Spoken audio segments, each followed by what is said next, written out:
अस्सलाम वालेकुम dear students. आज के लेक्चर में हम देखने जा रहे हैं जी इफ एल्स स्टेटमेंट्स। ठीक है, सबसे पहले देखेंगे हम इफ एल्स स्टेटमेंट होती क्या है, उनका सिंटैक्स क्या है, उनके फ्लो चार्ट को डिस्कस करेंगे और उनकी एग्जांपल भी देख लेंगे। हाँ जी, तो आगे हमारे पास सबसे पहले if else statement. It execute one block of statement, यानी कि मल्टीपल स्टेटमेंट्स भी हो सकती हैं, from many block of statements. ठीक है, it is used when there are many options and only one block of statement should be executed on the basis of condition। यानी कि if statement आप तब यूज करेंगे जब आपके पास बहुत सारी ऑप्शंस हो और कंडीशन के ट्रू होने या फॉल्स होने के केस में उन सारे ब्लॉक में से कोई एक स्टेटमेंट जो है वो एग्जीक्यूट हो। यानी कि अगर कंडीशन ट्रू हो रही है तो बहुत सारे ब्लॉक्स में से एक कंडीशन एग्जीक्यूट हो रही है, और अगर फॉल्स हो रही है तो हमारा जो है वो लास्ट एल्स पार्ट एग्जीक्यूट होगा, उसमें जो भी आपने ब्लॉक ऑफ स्टेटमेंट्स लिखा होगा।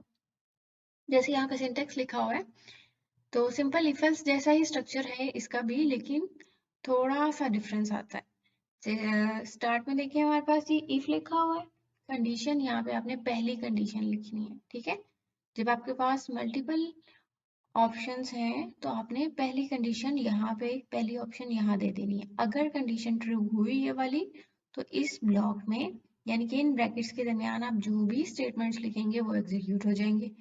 और अगर ये कंडीशन ट्रू ना हुई, फॉल्स हुई, तो हम आगे मूव कर जाएंगे। आगे हमारे पास क्या आ रहा है, एल्स इफ। ठीक है, ये कीवर्ड है एल्स इफ, क्योंकि हमारे आज के लेक्चर का नाम ही क्या है, इफ एल्स इफ, तो ये दूसरे वाला एल्स इफ है। अच्छा, यहाँ पे हमारे पास दूसरी कंडीशन आ जाएगी। ठीक है, यहाँ पे जो है वो दूसरा ब्लॉक 1 लिखा हुआ है, लेकिन यहाँ पे 2 आएगा। यहाँ पे जो है वो आपका दूसरा ब्लॉक ऑफ स्टेटमेंट है। अगर ये वाली कंडीशन ट्रू हुई तो ये वाला ब्लॉक एग्जीक्यूट होगा। इसी तरह आपके पास जितनी भी कंडीशन है आप सारों को 1 बाय 1 लिखते जाएंगे। अगर आपके पास एक और कंडीशन आ रही है तो इसके नीचे फिर से आप एल्स इफ बिल्कुल ऐसे लिखेंगे, उसके अंदर भी ऐसे कंडीशन लिखेंगे और नीचे ब्रैकेट लगा के अंदर स्टेटमेंट मेंशन कर देंगे। ठीक है, तो जितने भी आपके पास कंडीशन है वो सारी लिखेंगे, और लास्ट पे अगर आपने जितनी भी कंडीशंस लिखी हैं उनमें से कोई भी ट्रू नहीं होती, तब हमारे पास आता है ये हमारा एंड वाला एल्स। ठीक है, आपने ऊपर जितनी भी कंडीशंस मेंशन की हैं अगर वो सारी गलत हो जाएंगी तो फिर ये वाला एल्स एग्जीक्यूट होगा। इस ब्लॉक के अंदर आपने जो भी स्टेटमेंट्स लिखी होंगी वो चलेंगी उस टाइम पे। ठीक है जी, तो इसका फ्लो चार्ट भी देख लेते हैं हम।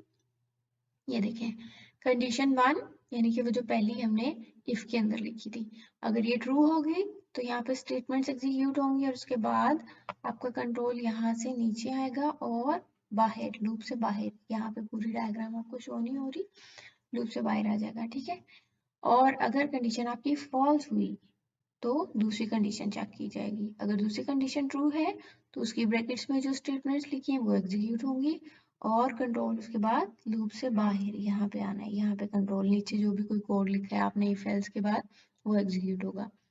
और अगर आपकी दूसरी कंडीशन भी फॉल्स है तो यहाँ पे आप तीसरी चौथी जितनी भी आपके पास कंडीशन है वो सारी मेंशन कर सकते हैं।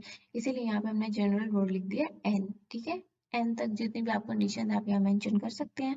अगर वह ट्रू होंगी तो उस केस में उनके ब्लॉक में जो भी स्टेटमेंट्स लिखी हैं वो एग्जीक्यूट होंगी, और उसके बाद हमारा कंट्रोल लूप से बाहर चला जाएगा। और अगर ये सारी कंडीशंस फॉल्स होती आ रही हैं तो ये हमारे पास है वो वाली स्टेटमेंट जो लास्ट एल्स के केस में चलेगी।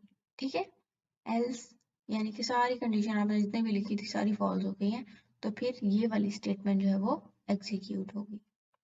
ठीक है जी, तो ये था हमारा इफ एल्स से रिलेटेड लेक्चर, जिसमें हमने सिर्फ स्टेटमेंट होती क्या है इफ एल्स, उसका सिंटेक्स क्या है, उसका उसका फ्लो चार्ट देखा है हमने, और इससे रिलेटेड जो कोड है वो हम अपने अगले लेक्चर में करते हैं। ठीक है जी, thank you so much, Allah Hafiz.